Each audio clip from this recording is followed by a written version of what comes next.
Faut voir certaines personnes t'offenser, on dirait qu'ils ne vont jamais mourir. Faut voir certaines personnes vivre, on dirait qu'ils ne vont jamais mourir. Chacun mourra par sa manière de vivre. La mort ne connaît pas de religion. La mort ne connaît pas d'âge. La mort ne connaît pas de bishop. Tu peux avoir tout l'argent du monde entier, mais le jour où Dieu il t'appelle, tu n'es plus rien.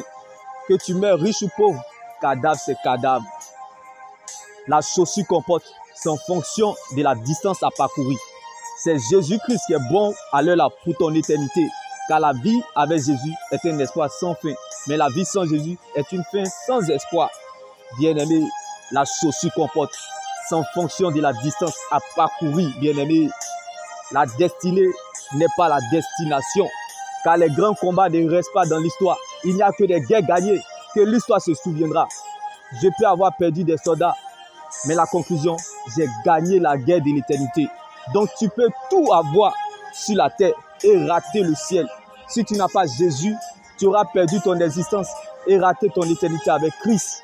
Alors ne laisse personne te priver de ton éternité, qui est l'enjeu majeur de ton existence. Reste focalisé sur le Seigneur Jésus-Christ seul, car la preuve, la valeur et la raison de ton existence, c'est ton salut en Jésus-Christ. La meilleure prédication, c'est votre propre histoire avec Dieu.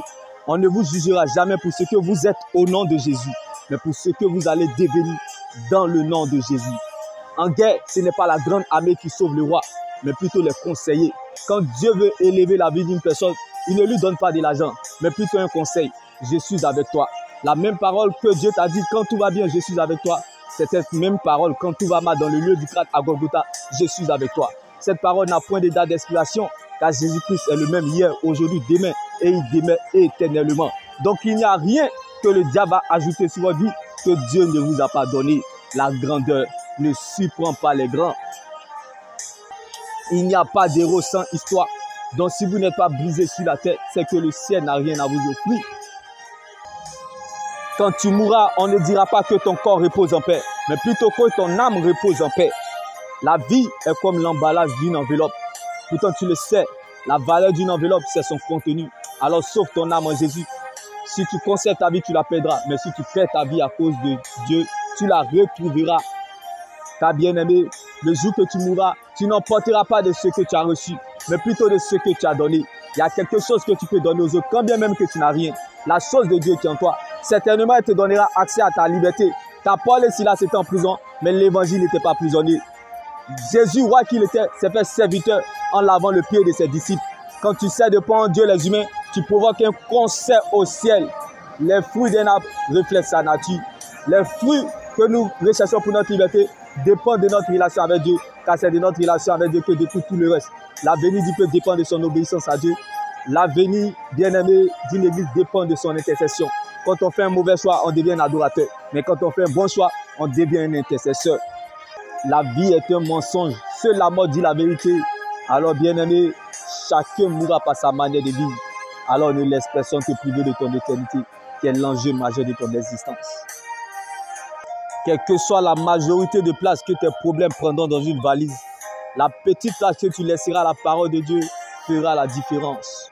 Je te le répète, quelle que soit, bien-aimé, la majorité de places que tes problèmes prendront dans une valise, la petite place que tu laisseras à la parole de Dieu dans cette valise fera la différence.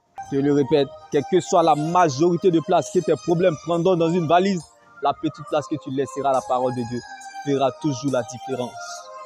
Si ta parole ne faisait pas ma joie, Jésus, dans mon malheur, je serais déjà mort. Je ne sais pas si l'espérance en la parole de Dieu fait vivre, mais moi, elle m'empêche de mourir. Sur la route de la vie éternelle, je peux tomber, trébucher, même les yeux fermés, mais à cause de Dieu, je continuerai à aller vers la direction du ciel. Je ne pourrai jamais régner ce roi, même si je suis fatigué, épuisé, chargé, découragé. Ce roi demeure ma priorité. Je préfère agoniser toujours en lisant ma Bible. Je préfère même ramper en allant à l'église. Car bien aimé, ce n'est pas ta présence à l'église qui compte pour Dieu, mais plutôt la présence de Dieu dans ta vie.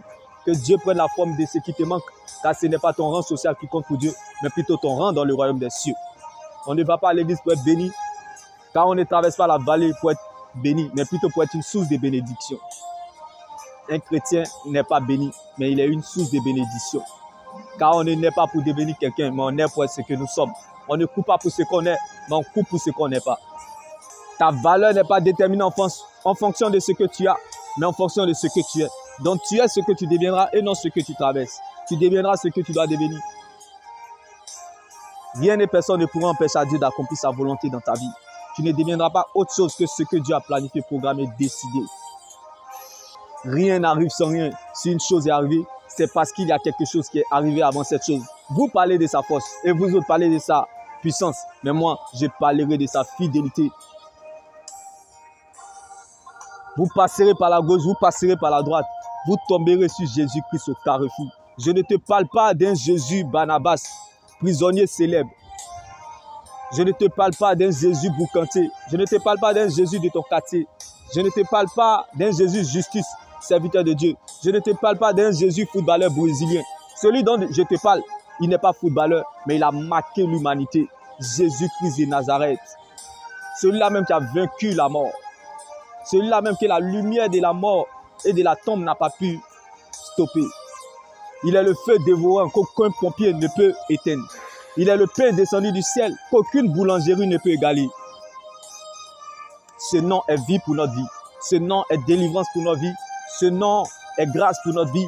Le nom de Jésus ne nous donne pas la victoire, mais plutôt, il nous confirme plutôt la victoire.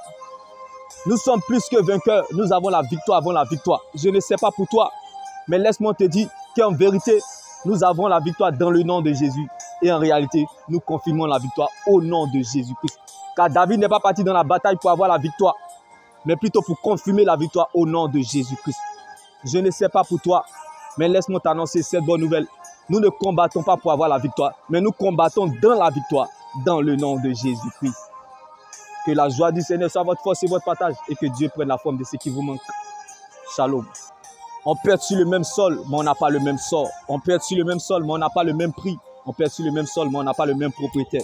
Jésus-Christ n'est pas une option, mais une nécessité. Quand Dieu t'attend à la tête, il compte sur lui-même pour t'accompagner. Car lorsque Dieu révèle un fait, il va jusqu'au bout de sa délivrance complète.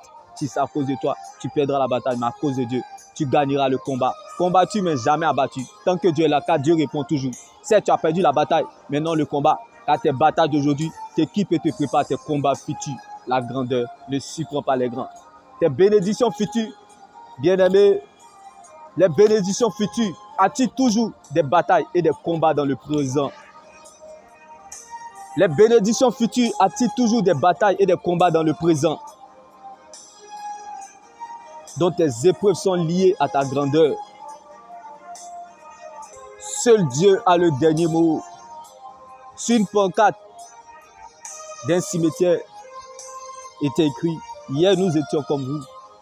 Aujourd'hui nous sommes ici, mais demain vous seriez comme nous. Bien-aimé, ne laisse personne te priver de ton éternité.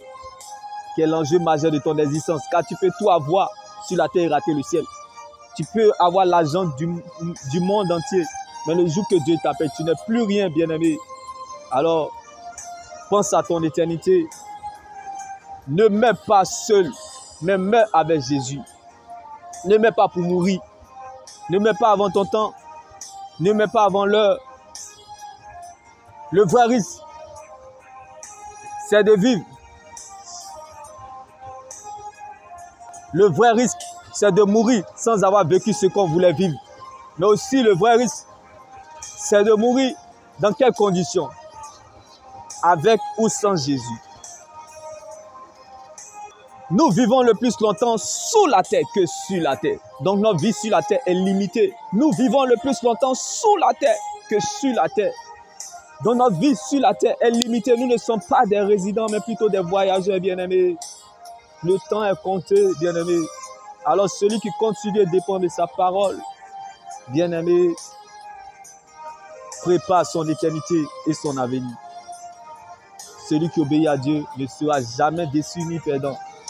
Quand la grâce de Dieu descend dans la vie d'une personne, elle ne lui demande pas ce qu'il a envie de faire ou ce qu'il veut faire, mais plutôt ce que le ciel attend de lui. Viens voir, va et raconte. Si tu fais de la parole de Dieu ton roi, tu deviendras sa reine. Si tu fais de Dieu tes priorités, tu deviendras son projet. Vivre heureux n'est pas de vivre longtemps, mais plutôt d'accomplir sa mission sur la terre. Ce n'est pas la quantité d'années à vivre qui compte pour Dieu, mais plutôt la qualité de vie que nous menons dans ces années. Accomplir sa mission ne dépend pas de notre rang social, mais plutôt de la main de l'Éternel sur ta vie.